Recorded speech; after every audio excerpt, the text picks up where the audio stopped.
વડોદરા શહેર ખાતે 1156 કરોડના વિકાસના કામોનું ખાતમુહૂર્ત મુખ્યમંત્રીના હસ્તે કરાયું હતું। વડોદરા શહેરના આજવા રોડ ઉપર આવેલ દીનદયાલ ખાતે રાજ્યના મુખ્યમંત્રી ભૂપેન્દ્ર પટેલે 1156 કરોડના ખર્ચ વિકાસ કામોનું ખાતમુહૂર્ત તથા લોકાર્પણ કાર્યક્રમ યોજ્યો હતો। આ કાર્યક્રમમાં મેયર, સાંસદ, ધારાસભ્ય તથા અધિકારીઓ તેમજ આમંત્રિત મહેમાનો ઉપસ્થિત રહ્યા હતા। લોકાર્પણના કાર્યક્રમ બાદ મુખ્યમંત્રી ભૂપેન્દ્ર પટેલે વડોદરા શહેરમાં હાલ ચાલી રહેલા વિશ્વામિત્રી રિવાઇવલ પ્રોજેક્ટની મુલાકાતે પહોંચ્યા હતા, જ્યાં તેમણે વિશ્વામિત્રી પ્રોજેક્ટના કામગીરી અંગેનું નિરીક્ષણ કર્યું હતું। અમે આવી ગયા અને આપણા બધાને ખબર છે કે આજે સવારથી તેમના કામો અને કાર્યક્રમોની શરૂઆત થઈ છે। ત્યારે વડોદરા મહાનગરપાલિકા વિસ્તારમાં કુલ મળીને 65 કરોડથી પણ વધારેના કામોના ખાતમુહૂર્ત અને લોકાર્પણ પ્રસંગે આપણે ઉપસ્થિત માનનીય મુખ્યમંત્રી શ્રી ભૂપેન્દ્રભાઈ પટેલ સાહેબ, માનનીય મેયર શ્રી, માનનીય પિંકીબેન સોની સાહેબ, ઉપસ્થિત તમામ ધારાસભ્યશ્રીઓ, કોર્પોરેશનના પદાધિકારીશ્રીઓ, અધિકારીશ્રીઓ અને મંચસ્થ ઉપસ્થિત મહાનુભાવ સાથે વડોદરા શહેરના અલગ અલગ વિસ્તારમાંથી આવેલા નાગરિકો, કાર્યકર્તા ભાઈઓ બહેનો અને મીડિયાના મિત્રો, ત્યારે વડાપ્રધાન શ્રી નરેન્દ્રભાઈ મોદીજીએ આઝાદીના 100મા વર્ષે એટલે કે 2047માં કયા પ્રકારનો ભારત દેશ હશે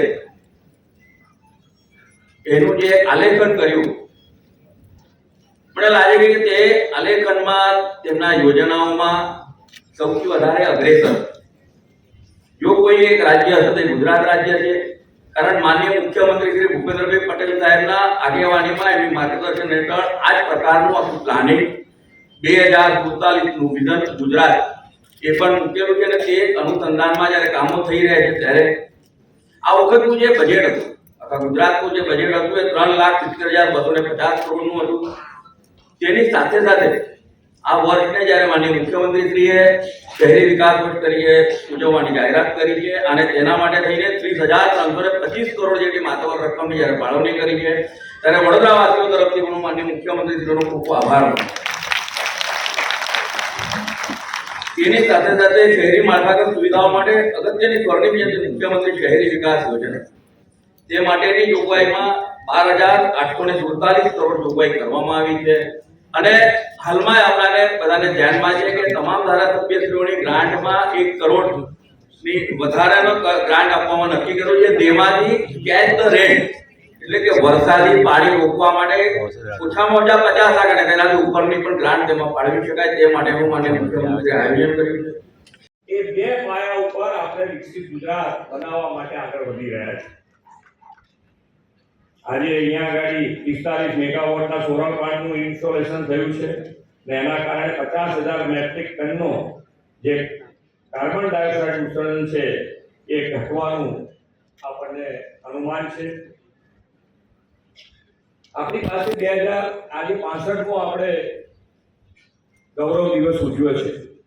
65 થી એટલે 2025 થી 2035 એ જે છે આપણા માટે 10 વર્ષ જે છે એ 10 વર્ષને આપણે ઉત્કર્ષ ગુજરાત હીરક જયંતિ મહોત્સવ તરીકે ઉજવવાનો આપણો રોડમેપ તૈયાર કરી છે અને આની પાછળનું કારણ બીજું કોઈ નથી કે આ મહોત્સવ એ 2047માં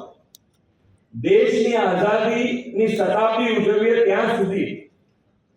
આ કર્તવ્ય કાળમાં વિકસિત ભારત 2047માં જે મેં કીધું એમ કે ગુજરાત અગ્રેસર રાખવાનું આપણું નેમ છે